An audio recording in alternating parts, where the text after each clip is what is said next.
Hello, my name is Chirag Prasad Naga, and I have picked biomedical engineering as my topic of choice for POE presentation. Biomedical engineers do a lot of things, but a few of these things might be to design to design systems and products like internal organs. Like this picture right here is an actual ear created by in a lab by biomedical engineers, and they also might create things like prosthetic legs, other machines in general for diagnosing medical problems. On the more maintenance and I guess physical side of it, there's things like install, adjust, and repair biomedical equipment in actual laboratories, and there's on the sales and like safety side of it, there's biomedical engineers who evaluate safety and efficiency of biomedical equipment. There are people who go around training other lab scientists on how to use the equipment.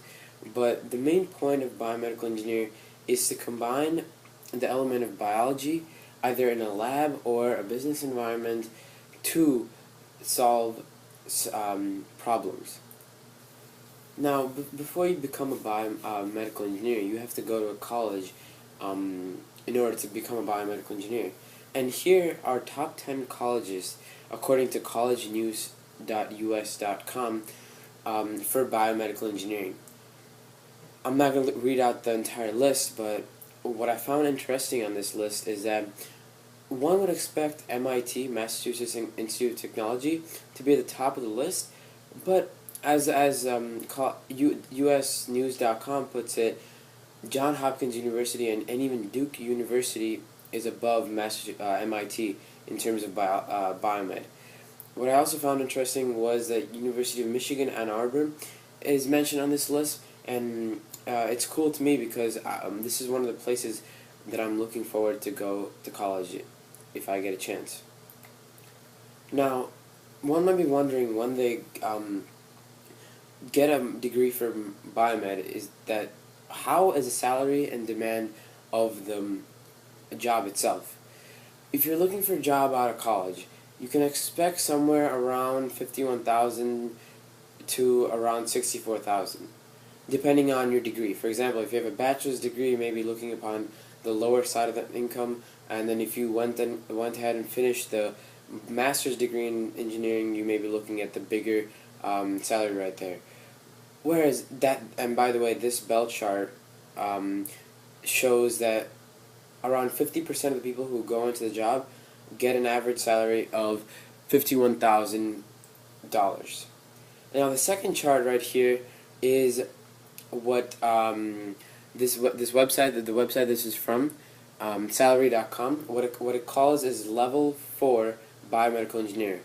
What that means is that someone who is not just out of college, but this person has had experience in, for example, 6 to 8 years of experience in the field, and one of these type of people can expect somewhere around $80,000 to even $122,000. $122K, which is a pretty significant amount of money. Now, the demand for biomed has incredibly increased in the past 5 to 10 years only. I mean, the entire field of engineering burst into picture with genetics and all these other enhancements in laboratory work. The U.S. Bureau of Labor and Statistics states that employment of biomedical engineers is projected to grow 27% from 2012 to 2022. This is much faster than the average of all occupations. You can see a bar graph here that shows that biomedical engineering will grow much more than any other occupation and other types of engineering. And last but not least, another thing to consider when looking forward to become a biomedical engineer is the type of work environment you'll be working in. Now, there's different there's all kinds of biomedical engineers, but they all basically work in these few areas. Now, there's the medical and equipment side, supplies side of the thing, which basically means that the manufacturing side. You take a product that's been already designed by other biomedical engineers or other engineers, and you apply or figure out how to make that product easier to make. For example, that's what manufacturing means. And 25% of the people who in 2012 went into this side of biomedical engineering.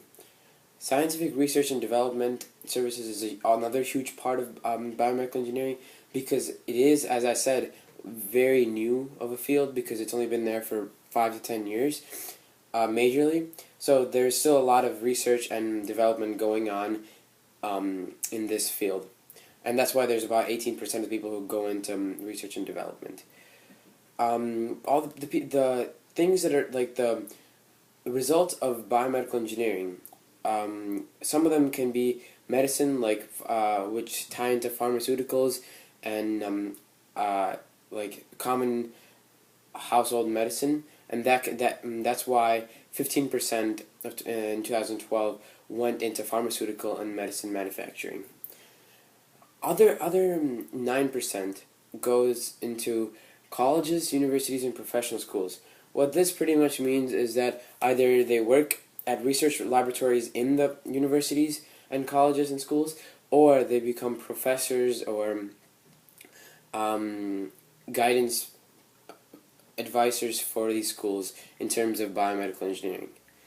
And then one last field or work environment you can go into by getting a biomedical engineering degree is that you can be a general medical and surgical hospitals. You can work at hospitals pretty much.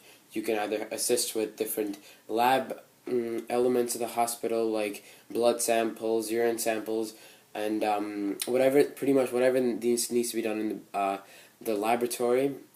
That's what they would do, and that's reflected by the 7% in this chart. That's also this data is also obtained by U.S. Bureau of Labor Statistics. Thank you.